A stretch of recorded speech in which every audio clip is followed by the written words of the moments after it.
Di bagian sebelumnya, klan Lei mengundang klan Lin untuk membahas kerjasama bisnis demi mendapatkan keuntungan bersama. Namun akhirnya terbongkar juga kalau sebenarnya ketua klan Lei memiliki rencana jahat, yaitu ingin memonopoli semuanya. Dalam perseteruan mereka datanglah Guyin, ketua sekte Serigala Darah yang memihak kepada ketua Lei karena dijanjikan keuntungan yang lumayan besar. Sayangnya dalam usaha itu Lindong berhasil mengalahkannya.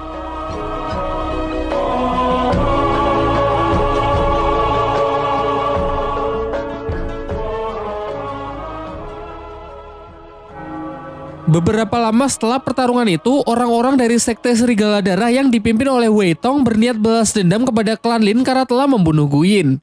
Kakek Lindong mencoba menjelaskan bahwa Guyinlah yang bersalah karena telah ikut campur dan membantu ketua klan Lei untuk menindas klannya. Ia pun kemudian menawarkan sebuah jalur damai dengan menanyakan apa yang perlu dilakukan agar Wei Tong bisa melupakan dendamnya tersebut. Wei Tong menjawab bahwa ia mau orang yang telah membunuh Guyin dan tabang permata milik klan Lin diserahkan kepadanya, serta seluruh orang dari klan Lin harus bersedia menjadi budaknya. Jelas kakek Lindong pun menolak hal itu sehingga pertarungan pun tak terelakkan. Sayangnya Wei Tong yang telah mencapai tingkat Yuan level atas dengan mudah bisa mengalahkan kakek Lindong. Sampai akhirnya Lindong datang dan menyatakan akan mengalahkan Wei Tong seorang diri, mengingat dirinya lah yang harusnya bertanggung jawab atas kematian Guyin. Tanpa basa-basi, Wei Tong pun langsung melancarkan serangannya terlebih dahulu. Dengan lincah, Lindong memanfaatkan teknik jarum biru sebagai pinjakan untuk melayang. Beberapa tembakan anak panah dilancarkan untuk berusaha menjatuhkan Lindong, termasuk menggunakan anak panah yang dilapisi aura, namun bisa ia hindari dengan sangat mudah.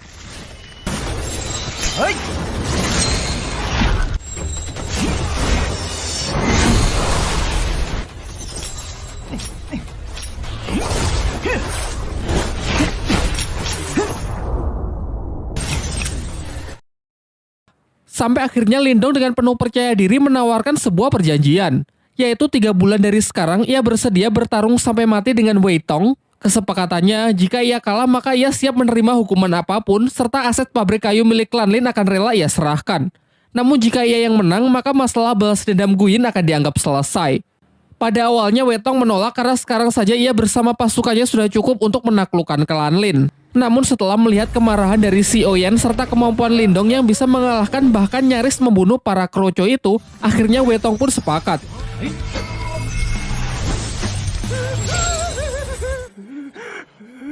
Tetapi ia merasa kalau 3 bulan terlalu lama, sehingga ia ingin mempersingkatnya menjadi 2 bulan saja. Setelah kepergian dari orang-orang sekte Serigala Darah, ayah dan kakek Lindong nampak cemas dengan perjanjian tersebut yang menurut mereka terlalu beresiko karena mempertaruhkan klannya. Namun Lindong menepis kekhawatiran itu dengan mengatakan bahwa ia akan berusaha semaksimal mungkin, mengingat ialah yang memang harus bertanggung jawab dalam kasus ini. Ia lalu meminta izin untuk pergi ke ibu kota lebih awal demi lebih banyak menuntut seni ilmu bela diri di sana. Akan tetapi sebenarnya ia juga punya alasan yang ia rahasiakan, yaitu mencari cara untuk melatih batu rubah di tangannya agar bisa sepenuhnya ia kendalikan. Keesokan harinya, Lindong pun berpamitan dengan semuanya meskipun terlihat sang adik sebenarnya tak rela jika kakaknya pergi sendirian. Singkatnya, Lindong pun berangkat ke ibu kota dengan menunggangi seekor kuda. Setelah tiba di ibu kota, ia mendapatkan informasi kalau di sana akan ada pelelangan benda-benda antik yang digelar untuk para bangsawan. Lindong yang tertarik berniat menghadiri pelelangan tersebut dengan harapan bisa menemukan barang bagus yang bisa berguna nantinya.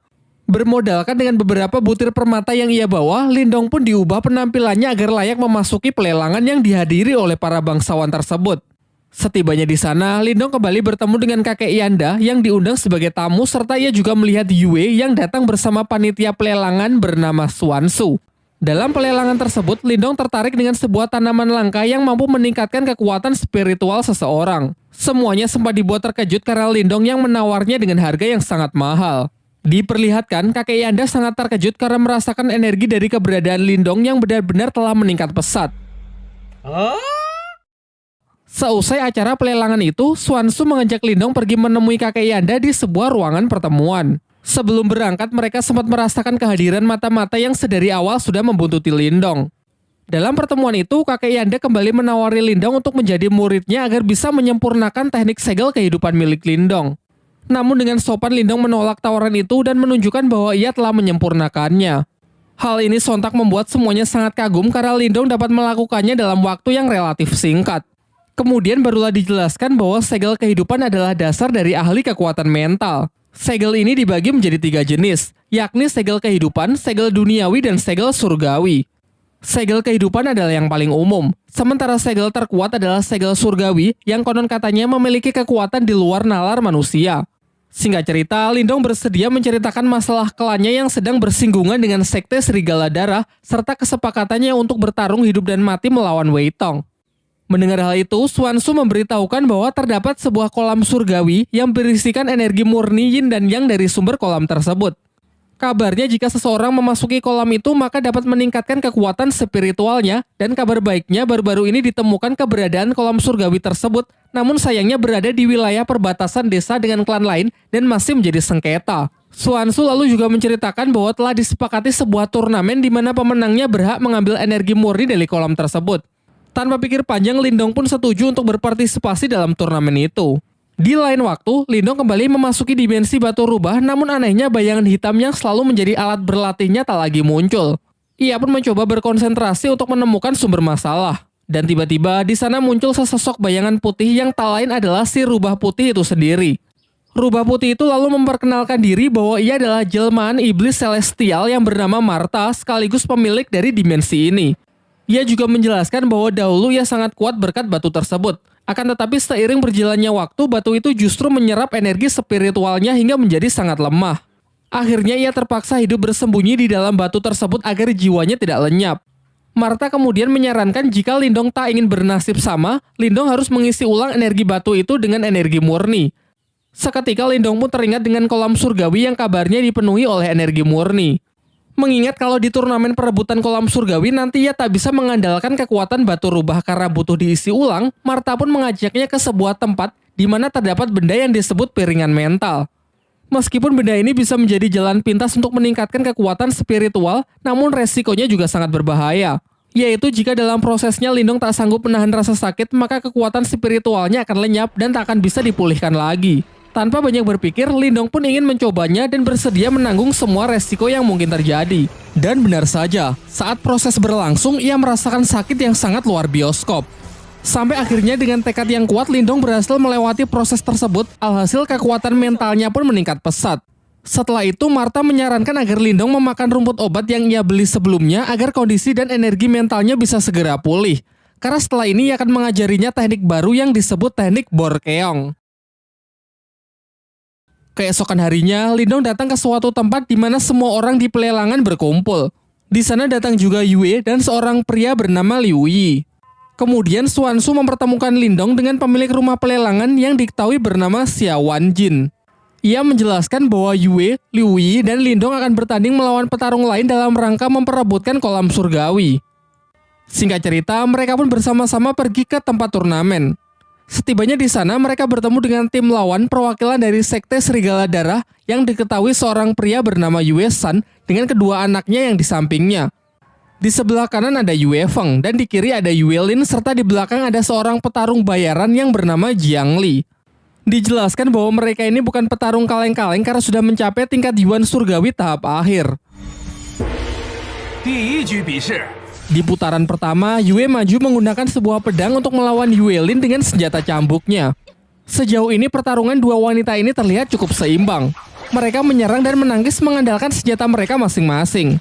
Namun akhirnya pertarungan singkat tersebut dapat dimenangkan oleh Yue dengan berhasil menodongkan pedangnya tepat ke leher Yue Lin. Di putaran kedua, Yue Feng maju sebagai perwakilan berikutnya. Sementara Lindong yang nampak ragu-ragu segera diambil alih oleh Liu Yi yang bersedia maju terlebih dahulu dengan senjata tombaknya.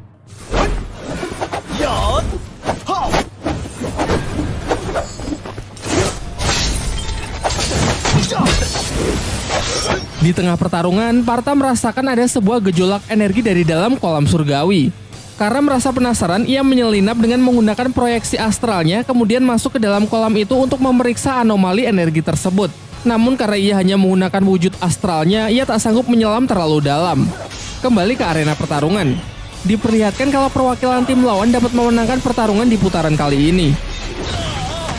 Pertarungan selanjutnya adalah babak penentu, di mana Lindong akan menjadi harapan terakhir untuk bisa mendapatkan hak dari kolam surgawi. Dengan nada yang sedikit menggoda, Xuan Tzu menyemangatinya agar bisa memenangkan pertarungan penentu tersebut. Sementara di pihak lawan, Jiang Li si tentara bayaran maju untuk menghadapi Lindong. Di awal, Jiang Li mengatakan bahwa ini akan menjadi pertarungan sampai mati. Jadi jika ingin menyerah inilah saatnya. Namun Lindong sama sekali tak gentar dengan gertakan itu dan segera bersiap memasang kuda-kudanya. Serangan pertama dapat ia tangkis dengan mudah. Dilanjutkan dengan beberapa gerak serangan juga ia lancarkan untuk mencoba mencari titik lemah dari pertahanan lawannya. So far, nampak keduanya masih seimbang sampai mengadu kekuatan aura mereka. Cukup khawatir melihat kekuatan Jiang Li yang telah mencapai tingkat Yuan Surgawi. Namun tak kalah mengejutkan kalau menyaksikan energi mental tingkat tinggi Lindong yang seketika mampu menghentikan pergerakan lawannya. Dilanjutkan dengan serbuan jarum aura yang semakin merepotkan Jiang Li.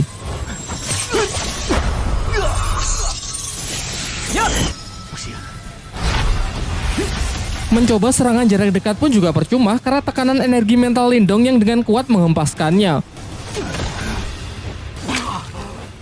Saat semua merasa kalau Lindong telah memenangkan pertandingan itu, Jiang Li bangkit dengan aura merah yang membara. Ternyata ia menguasai sebuah teknik rahasia yang memungkinkan seseorang mengkonversikan darahnya menjadi energi. Hal ini membuat kekuatannya meningkat pesat dalam beberapa saat meskipun teknik ini dinilai sangat berbahaya dan memiliki resiko yang sangat tinggi. Beberapa kali serangan pun dilancarkan yang hanya dapat Lindong hindari. Bahkan serbuan jarum aura pun benar-benar sudah tidak mempan. Sebagai serangan penutup, Jiang Li memusatkan energinya di tangan untuk menciptakan serangan mematikan yang berwujud tangan merah raksasa. Sementara Lindong bersiap dengan teknik barunya yang diajarkan oleh Martha, yaitu teknik Borkeong. Bentrokan teknik yang sangat kuat itu pun menghasilkan gelombang yang menggentarkan langit dan bumi. Namun saat debu telah menyingkir, terlihat Jiang Li yang sudah mati langkah dengan 4 jarum Lindong yang diarahkan tepat ke lehernya. Sehingga dengan ini Lindonglah yang keluar sebagai pemenang dan memiliki hak atas kolam surgawi. Lanjut ke bagian 4.